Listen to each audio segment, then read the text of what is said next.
Creating motion using keyframes and adjusting the motion path is the most important aspect within After Effects. If you conquer these two concepts, you will be halfway in using After Effects. The rest actually is very easy. Here we are going to create a simple and fun animation, just to learn about keyframes and motion. Serious things will come later. Please have fun, play and experiment. You will acquire the skills faster than you could imagine. So let's start. Now, the first thing we want to do is to import some graphics within After Effects so we can start creating some amazing motion, if you like, or amazing animations.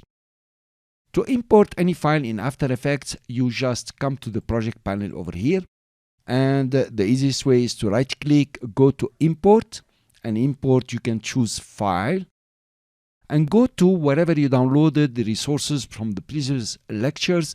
Please choose Sky 1. This is an Illustrator file, and in import as, please change to composition retain layer sizes, and keep the two boxes here unchecked, and you click on import.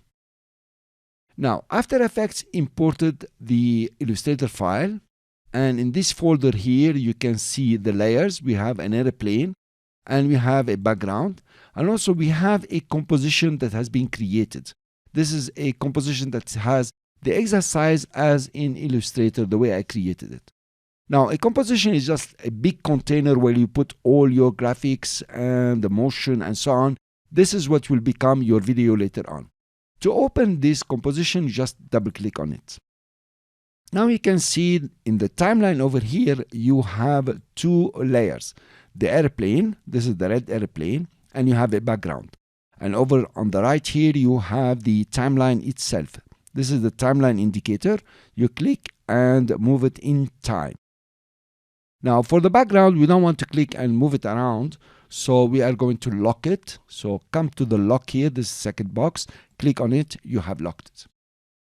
Let's come to the airplane, and this is what we want to animate now. Make it, do a couple of loops and exit. If you twirl down on this arrow here, you will notice that you have transform. I twirl down again. These are the transform properties that you can use to create animation. So you notice you can move the anchor point. This is the dot in the middle here. You can move it up and down if you like to.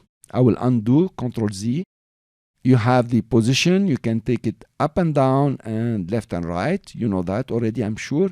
You have the scale. You can make it bigger or smaller. And you have the rotation. Pretty easy. And you have the opacity. Make it transparent or totally non-transparent. We want to focus on animating the position here. But I don't want to see all these properties. I want to see only position. To do that, I will press P. That's the shortcut for the position property to appear. Now we are all set to start animating the position, and we'll do that in the next video.